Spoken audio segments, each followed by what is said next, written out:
इससे पहले हम आरआरबी एनटीपीसी में सारा सब कुछ क्वालिफाई हुआ था, लेकिन बट फाइनल तक हम नहीं पहुंच पाए। लेकिन आरआरबी एनटीपीसी में जितने भी सारे पोस्ट थे, लेवल 6 के, लेवल 5 के, लेवल 2 के, लेवल 3 के, सभी में मेरा पीटी मेंस तक रिजल्ट था।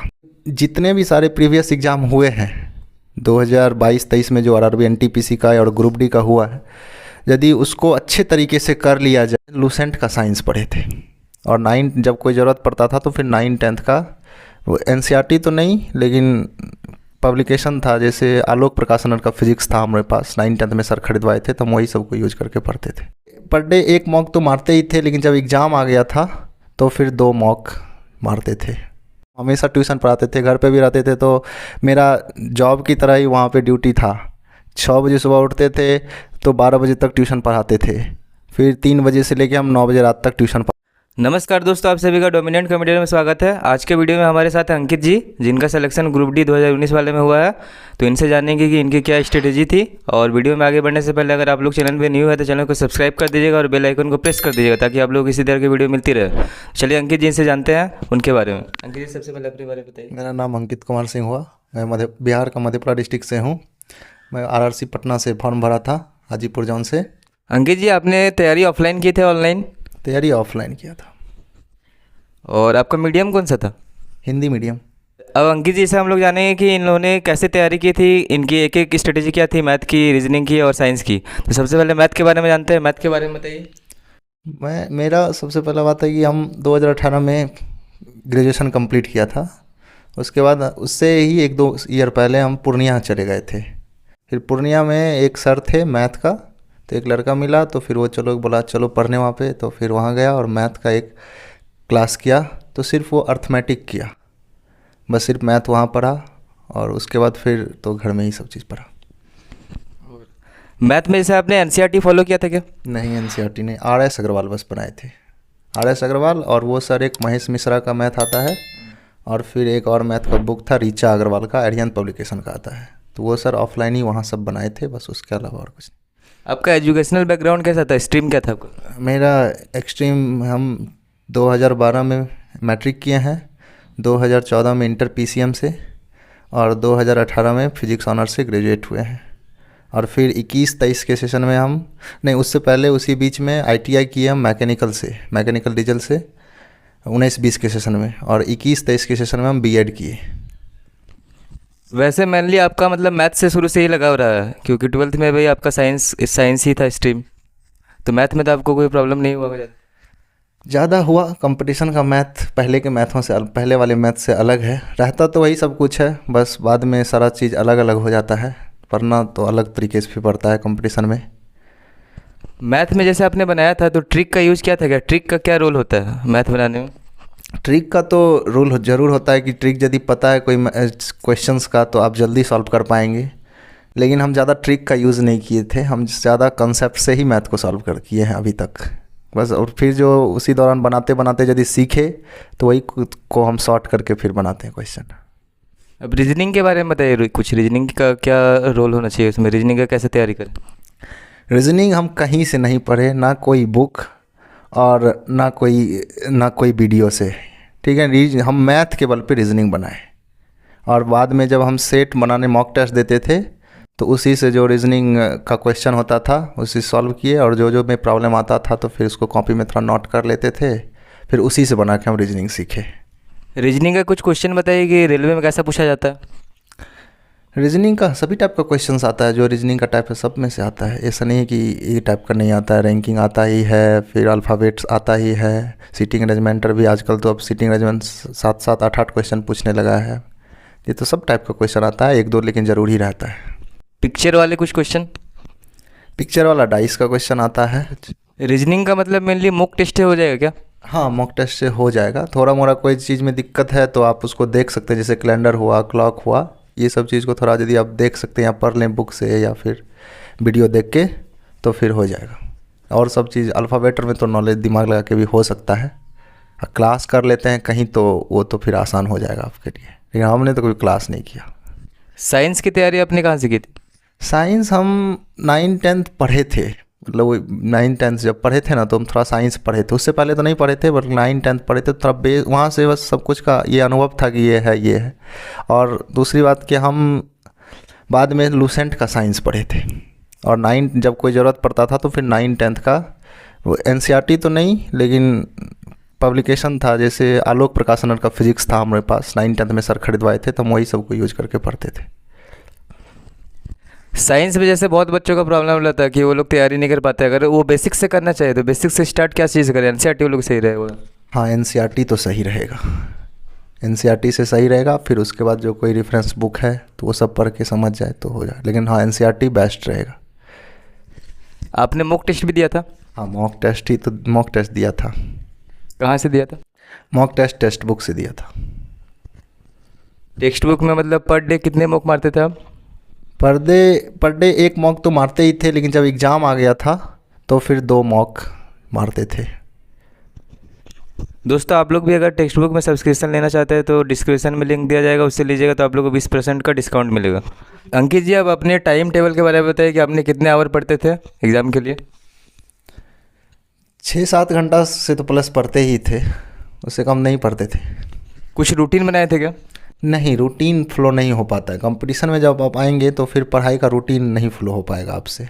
हाँ, ये है कि आपको जब भी मान लीजिए 1 घंटा लूसेंट पढ़ना है, जिस भी टाइम हो, तो आप फिर उस 1 घंटे में लूसेंट पढ़िए, फिर साइंस पढ़िए, या मैथ बनाना है तो मैथ बनाना। लेकिन ये रूटीन जो आप कहेंगे कि कंपटीशन में हम रूटीन फॉलो कर ले, वो नहीं हो पाएगा आपसे। हमसे कभी नहीं हो पाया था, कभी नहीं हो पाया था। आज पक्की दूसरे दिन फॉल्स हो जाता था रूटीन। बहुत सारे ऐसे बच्चे रहते हैं जो घर पे रहते हैं, काम वगैरह में बिजी हो जाते हैं, घर में काम बोल दिया जाता है, तो वो लोग कैसे मैनेज करें? तो इसी तरह जब उसको काम से करके फिर टाइम मिलेगा तो उसके बाद वो चीज़ करना पड़ेगा। भले हो सकता है उसके लिए आप पहले जितना कर पाते थे, मान लीजिए पहले 5 पेज आप पढ़ पाते थे, तो हो सकता है आप उस दिन 2 ही पेज पढ़ पाएंगे। अब रोज़ तो काम नहीं आएगा, ऐसा नहीं है, तो फिर कम करके ही, लेकिन करना ज़रूर पड़ेगा, छोड़ नहीं सकते आप। बहुत सारे बच्चे एग्ज़ाम देने जाते हैं, उनका तैयारी तो बहुत अच्छा रहता है, लेकिन वो एग्ज़ाम के टाइम में नर्वस हो जाते हैं और एग्ज़ाम में जो आया हुआ क्वेश्चन रहता है उसको भी गलत कर देते हैं। वो नर्वस को अपना कैसे दूर करें? सबसे पहला बात तो वहाँ आपको फोकस बना के रखना पड़ेगा, अपने आप को वहाँ कंट्रोल करके रखना पड़ेगा। एग्ज़ाम में ये चीज़ आता है, नर्वसनेस आता है एग्ज़ाम में, बहुत सारे क्वेश्चन जानते हुए भी वहाँ छूट जाता है, तो वहाँ अपने आप को कंट्रोल करके रखना पड़ेगा। क्वेश्चन को अच्छे से वहाँ रीड करना पड़ेगा, घबराने का कोई बात है नहीं वहाँ पे। आपने इससे पहले और कौन कौन से एग्ज़ाम दिया था? इससे पहले हम बहुत सारे एग्ज़ाम दिए थे। NBS का दिए हैं, SSC CGL भी दिए हैं, SSC LDC भी दिए हुए हैं, हम SBI बैंक PO भी दिए हुए हैं, ग्रामीण बैंक भी दिए हुए हैं। एग्ज़ाम ने हम बहुत सारा दिया है। CTET भी, तो इधर जब BEd कर लिए तो CTET भी दिए हैं। फिर बिहार पुलिस 2-3 बार दिए हैं, दरोगा भी दिए हैं। दरोगा तो 4 नंबर से नहीं हुआ था PT, तो बहुत सारे एग्ज़ाम दिए हैं हम। मतलब एग्ज़ाम का आपका काफ़ी अच्छा एक्सपीरियंस है ना? एग्ज़ाम का हमको बहुत अच्छा एक्सपीरियंस है। एग्ज़ाम बहुत सारा एग्ज़ाम दिए हम, SSC GD भी दिए हैं, लेकिन हाँ क्वालिफाई नहीं किए थे कभी कोई चीज़ में, लेकिन एग्ज़ाम बहुत सारा दिए, फॉर्म बहुत भरते थे। ये आपका फर्स्ट क्वालिफाई है? इससे पहले हम RRB NTPC में सारा सब कुछ क्वालिफाई हुआ था, लेकिन बट फाइनल तक हम नहीं पहुंच पाए। लेकिन RRB NTPC में जितने भी सारे पोस्ट थे, लेवल 6 के, लेवल 5 के, लेवल 2 के, लेवल 3 के, सभी में मेरा PT मेंस तक रिजल्ट था। बस फाइनल में हम लेवल 6 स्टेशन मास्टर में हम मेडिकल में छट गए थे, और लेवल 3 में मेरा कटअप से 1 नंबर तक बना है अभी तक फाइनल मेरिट लिस्ट। मेरा हमको 84 नंबर है, लड़का सब 85 पे सिलेक्शन हुआ है, और यही सब। अभी कौन कौन से एग्ज़ाम की तैयारी कर रहे हैं आप? अभी तो मेनली बिहार SSC है आगे, और मेनली मेरा फोकस वही NTPC ही है। आगे NTPC जून में आने वाला है, और मेनली फोकस मेरा वही है। अभी जो रेलवे की एग्ज़ाम वैकेंसी आ रही है, जैसा आप लोग का टेक्नीशियन का आया हुआ है, ALP का आया हुआ है, और भी वैकेंसीज आने वाली है, तो उन लोगों को आप लोग क्या कहना चाहेंगे कि वो लोग कैसे तैयारी करें, स्टार्टिंग कैसे करें? स्टार्टिंग यदि बेसिक तो थोड़ा मोड़ा पढ़ लें तो हो जाएगा, लेकिन जितने भी सारे प्रीवियस एग्ज़ाम हुए हैं 2022-23 में, जो RRB NTPC का और ग्रुप D का हुआ है, यदि उसको अच्छे तरीके से कर लिया जाए, क्योंकि पहले की अपेक्षा अब क्वेश्चन का स्टैंडर्ड बढ़ चुका है, बहुत ज़्यादा थोड़ा बढ़ चुका है, और बहुत चीज़ थोड़ा एग्ज़ाम में अलग हो चुका है। पहले जो वो कहिएगा नॉर्मल तरीका का था वो सब कुछ है नहीं। तो वो सब क्वेश्चन को यदि अच्छे तरीके से कर लिया जाए टाइप वाइज अच्छे तरीके से तो फिर हो सकता है संभव। जैसे अंकित जी आपने बीएड भी किया है, तो आप क्या टीचर के फॉर्म की भी तैयारी कर रहे हैं, टीचर का एग्ज़ाम कोई? तैयारी कुछ नहीं, इतना तैयारी किए हैं वो काफ़ी है उस एग्ज़ाम के लिए तैयारी, लेकिन हम उतना क्यूरियस नहीं है टीचर की तरफ जाने के लिए, क्योंकि हम टीचिंग कर चुके हैं अभी तक। ट्यूशन हम हमेशा ट्यूशन पढ़ाते थे, घर पे भी रहते थे, तो मेरा जॉब की तरह ही वहाँ पे ड्यूटी था। 6 बजे सुबह उठते थे तो 12 बजे तक ट्यूशन पढ़ाते थे, फिर 3 बजे से लेके हम 9 बजे रात तक ट्यूशन पढ़ाते थे। तो हम ट्यूशन बहुत ज़्यादा पढ़ाते थे। फिर पूर्णिया में भी रहते थे तो वहाँ भी हम ट्यूशन बहुत ज़्यादा पढ़ाते थे। आप अभी भी ट्यूशन पढ़ाते हैं? हाँ, अभी भी हम ट्यूशन पढ़ाते हैं 2 बच्चे को। आपका बेसिकली मतलब आप रेलवे में ही जाना चाहते थे या आपका कोई और स्ट्रीम था? हम रेलवे में ही जाना चाहते थे और मेरा इसके लिए बहुत ज़्यादा जुनून था हमको रेलवे के लिए। रेलवे क्यों, मतलब रेलवे आपने क्यों चुना? पता नहीं, हम रेलवे की तरफ से ऐसा क्यों क्यूरियस हो गए। हम जब कभी भी स्टेशन की तरफ जाते थे या फिर ट्रेन को जब भी देखते थे ना, हमको अंदर से बहुत ज़्यादा क्यूरियोसिटी आती थी, एक अजीब सा फील होता था। फिर होता था ना कि काश हम रेलवे में होते या इस जगह हमको आना है, सब बहुत अच्छा लगता था हमको। कभी ट्रेन गुजरती थी कहीं से तो फिर हम उसके लिए रुक के वेट करते थे, जब तक ट्रेन पास नहीं हो जाती तो फिर हम नहीं जाते थे। तो हम बहुत ज़्यादा, मेरे पास ये इसका एक्साइटेड थे हम इसके लिए। मतलब आपका एक्साइटमेंट ये था, बहुत अच्छी बात है, लेकिन क्या आपको किसी ने गाइड किया था कि रेलवे में आपको जाना है इस टाइप? नहीं, गाइड कोई नहीं किया, कोई गाइड नहीं किया। तो खुद का एक्साइटमेंट था ना बचपन से? खुद का ही था। अभी आप जो काम कर रहे हैं, जॉब कर रहे हैं, उसमें आपको कैसा मज़ा आ रहा है काम करने में? काम में मज़ा आ रहा है, बहुत अच्छा लग रहा है काम करने में। कितने आवर करते हैं अभी? सुबह 8 बजे से ड्यूटी रहता है 12-1 बजे तक, फिर शाम को 3 बजे जाओ, फिर 5 बजे तक ड्यूटी रहता है। अभी जैसे आप तैयारी कर रहे हैं एग्ज़ाम की, तो किस टाइम पे करते हैं? टाइम सुबह उठ जाते हैं 6 बजे, अब तो 6 बजे उठ सकते हैं। 6 बजे से 8 बजे तक पढ़ाई कर लो, 7 साढ़े 7 बजे तक। फिर उसके बाद शाम को तो टाइम ही रहता है, रात को तो टाइम ही रहता है। जो भी स्टूडेंट ये वीडियो देख रहे हैं उनके लिए बताइए कि सबसे अच्छा याद करने का समय कौन सा है कि लर्न हो जाए वो एकदम?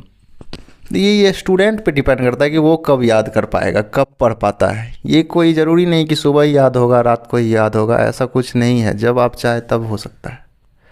और हमको ये चीज़ एक सर भी बताए थे। हम ही ऐसे पूछे थे कि सर से थे जहाँ हम रहते थे ना पूर्णिया में, तो वो जिस रूम मालिक था तो वो हाई स्कूल का टीचर था। तो उससे हम एक दिन शायद पूछे थे कि सर पढ़ाई का सबको देखते हैं सुबह पढ़ता है लड़का, रात को पढ़ता, तो वो सर बताए थे कि जो है ना, जब मतलब ये कोई टाइम नहीं होता है कि सुबह ही पढ़ो शाम को ही पढ़ो। सुबह को हाँ ये है कि ताजगी रहता है अलग बात, लेकिन आप कर नहीं पाएंगे ज़्यादा मेरे हिसाब से। वो उसके लिए बहुत कम ही स्टूडेंट होता है जो सुबह उठ के पढ़ पाएगा, नहीं तो सब नहीं हो पाता। और सोशल मीडिया का अभी के टाइम में बहुत बड़ा रोल है। सोशल मीडिया में सब सारे टाइम वेस्ट करते हैं, उसके कारण पढ़ाई बहुत प्रॉब्लम होता है। सोशल मीडिया का क्या इंट्रैक्शन है? सोशल मीडिया तो टाइम इंटरेक्शन करता ही है। वो 100 बच्चे में 10 ही बच्चे होंगे जो सोशल मीडिया से पढ़ पा रहे होंगे, नहीं तो फिर सोशल मीडिया से पढ़ाई करने के बाद वही डिस्ट्रैक्शन आता है। पढ़ाई तो कर रहे हैं, किसी का कोई मैसेज आ गया, कोई नोटिफिकेशन आ गया, तो आप पढ़ाई क्लोज करके फिर उस चीज़ को देखेंगे, और देखना ही पड़ेगा आपको। जीके के बारे में बताइए कि जीके के बारे में कौन सा बुक बेटर रहेगा या कैसे तैयारी कर? जीके के बारे में ना, हम लूसेंट को बहुत ज़्यादा प्रेफरेंस दिए थे। लूसेंट को हम लगभग खुद से तो 7-8 बार पढ़े हैं पूरी लूसेंट। मेरी जो अपनी लूसेंट है जो हम पढ़े थे वो लगभग हमको याद है वो बुक। आप कहीं से बता दीजिए, कोई क्वेश्चन आ गया तो हम उसमें तुरंत ढूंढ के दे देंगे तुरंत। और फिर मेरे में एक आदत था कि हम कोई मन हो गया कोई और दूसरा बुक पढ़ने का तो हम वो भी पढ़ लेते थे। उस लूसेंट को तो पढ़ते ही रहते थे, उसके अलावा दूसरा बुक भी हम भले वो पूरा ख़त्म हो या ना हो, लेकिन आदत था कि वो पढ़ लेना है हमको। करंट अफेयर के बारे में बताइए। करंट अफेयर नाम एक अड्डा 247 का ऐप है, उससे करंट अफेयर्स का हर दिन 10 करंट अफेयर्स आता है, 10 टॉपिक्स। तो उसको हम पढ़ते थे और उस टाइम में हमको लिखने का आदत था उससे, तो हम लिखते थे, कॉपी में नोट करते थे। और फिर हम प्रतियोगिता दर्पण का बुक आता है, वो बुक भी हम लेते थे, उसको भी पढ़ते थे। और दूसरी और क्या था, फिर एक बिहार का एडिटोरिया का बुक आता है करंट अफेयर्स का, वो भी पढ़ते थे। तो इतना करके ना हम करंट अफेयर्स को बैलेंस किए थे। मतलब कॉपी में नोट करना लिखना वो बहुत फ़ायदेमंद होता है क्या? हाँ, फ़ायदेमंद होता है वो, कॉपी में लिखना फ़ायदेमंद होता है, नोट बनाना फ़ायदेमंद होता है। मैथ का एक बार फिर से बता दीजिए, कौन सा स्पेशल बुक यूज करे हो? मैथ अब तो बहुत सारे हैं, लेकिन यदि आप बेसिकली आर एस अग्रवाल बना लेते हैं तो फिर मैं अच्छे तरीके से, और आर एस अग्रवाल में चाहे क्वेश्चन तो कम ही रहता है, लेकिन हाँ ये है कि हर एक टाइप का एक क्वेश्चन ज़रूर मिल जाएगा आपको हर चैप्टर में, टाइप सब। लेकिन आर एस अग्रवाल बना लेते हैं तो फिर अच्छे तरीके से तो फिर मैथ बैलेंस हो सकता है, लेकिन आपको फिर टेस्ट मारना पड़ेगा, ये सब आप अलग तरीके से भी कर सकते हैं, लेकिन आर एस अग्रवाल बना लीजिए तो ठीक रहेगा। और जैसे एग्ज़ाम में जाते हैं बच्चे, तो मैथ के एग्ज़ाम देने अगर बैठते हैं, मतलब सारा सब्जेक्ट तो रहता है, लेकिन मैथ का जब पैटर्न यूज़ करते हैं तो मैथ में कैसा बनाना चाहिए स्ट्रेटजी? जैसे हार्ड क्वेश्चन आ जाए तो उसको स्किप कर देना चाहिए या फिर उसी में टाइम वेस्ट करना चाहिए? नहीं, जैसे जो क्वेश्चन पहले बन रहा है उसको बनाना चाहिए। यदि मान लीजिए आप क्वेश्चन को अटैम्प्ट ले रहे हैं, टाइम लग रहा है, तो फिर वो क्वेश्चन स्किप कर देना चाहिए। बन गया तो अच्छी बात है, नहीं तो फिर आप लास्ट टाइम के लिए रखें वो क्वेश्चन, टाइम बच गया तो फिर आप उसके बनाएं। एग्ज़ाम के लिए टाइम मैनेजमेंट सबसे अच्छा आपने कैसे किया? टाइम मैनेजमेंट मीन मेरा क्या है, जो टाइम जितना मिलता है एग्ज़ाम में उसके लिए स्ट्रेटेजी कैसे अपनी? मॉक टेस्ट मारे थे तो उससे टाइम मैनेजमेंट होता था।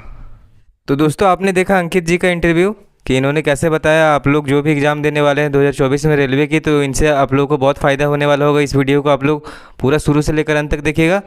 तो अंकित जी आपका बहुत बहुत धन्यवाद। Thank you.